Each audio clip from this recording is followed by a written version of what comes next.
हर हर महादेव। जय माता पार्वती जी। आप सभी भक्तों का हमारे चैनल पर हार्दिक स्वागत है। आज हम आपको हरियाली तीज व्रत की पावन कथा सुनाने जा रही हूँ। सावन महीने की शुक्ल पक्ष की तृतीया तिथि को हरियाली तीज का व्रत श्रद्धा और उत्साह के साथ मनाया जाता है। यह पर्व विशेष रूप से भगवान शिव और माता पार्वती के पवित्र मिलन और अखंड सौभाग्य से जुड़ा हुआ है। मान्यता है कि इस दिन माता पार्वती ने भगवान शिव को पति रूप में पाने के लिए कठोर तपस्या की थी। सुहागिन महिलाएं अपने पति की लंबी आयु और सुखी वैवाहिक जीवन की कामना से यह व्रत रखती हैं। इस दिन महिलाएं हरे वस्त्र पहनकर झूला झूलकर और माता पार्वती की पूजा करके अपना व्रत पूर्ण करती है। पूजा के साथ हरियाली तीज की कथा सुनना भी विशेष महत्व रखता है। तो आइए पूरे श्रद्धा भाव से भगवान शिव और माता पार्वती का स्मरण करते हुए सुनते हैं हरियाली तीज व्रत की पावन कथा।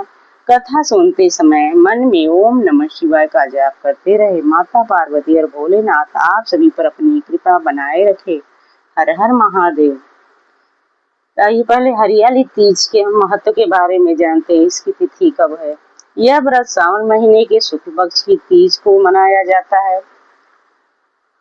2026 में यह व्रत 15 अगस्त शनिवार को पड़ रहा है।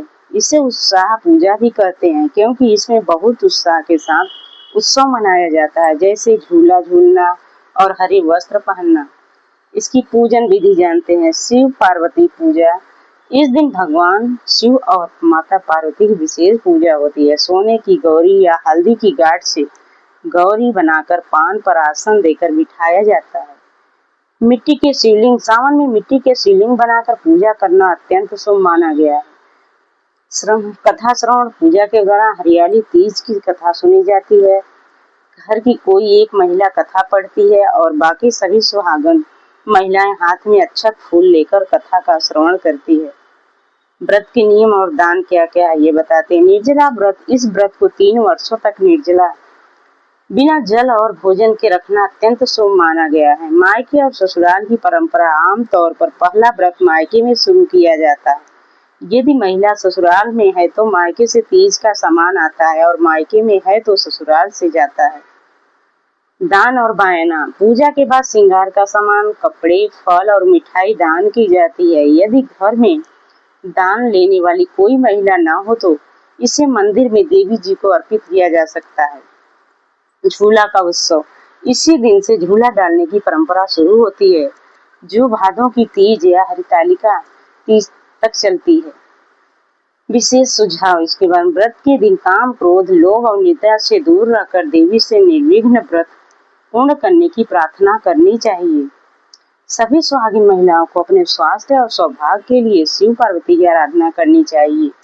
हरियाली तीज की पौराणिक कथा। ये कथा को हम सुनते हैं ध्यान पूर्वक।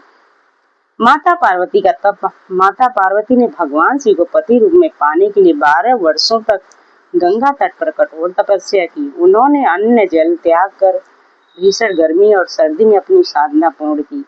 नारद मुनि और हिमालय। नारद जी के कहने पर पर्वतराज हिमालय ने भगवान विष्णु से पार्वती जी का विवाह तय कर दिया था। जब माता पार्वती को यह पता चला तो उन्होंने अपनी सखी की सहायता से वन में जाकर पुनः शिव जी की आराधना की। शिव पार्वती विवाह। माता पार्वती की भक्ति से प्रसन्न होकर भगवान शिव ने उन्हें दर्शन दिए और पत्नी के रूप में स्वीकार किया। अंततः पर्वतराज हिमालय ने भी शिव जी के साथ पार्वती जी का विवाह संपन्न कराया। इसी दिन से हरियाली तीज व्रत की परंपरा शुरू हुई।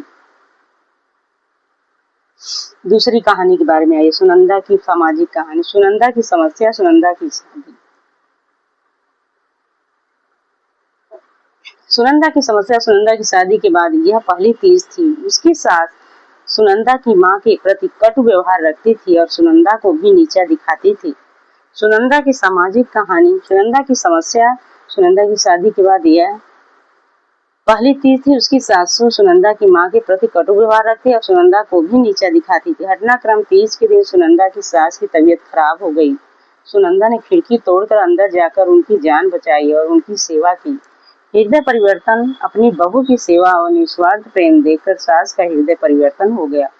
उन्होंने अपने गलत व्यवहार के लिए सुनंदा और उसकी माँ से माफी मांगी। अंत में सभी ने मिलकर माता पार्वती भगवान शिव की पूजा की, जिससे घर का माहौल खुशहाल हो गया। धन्यवाद।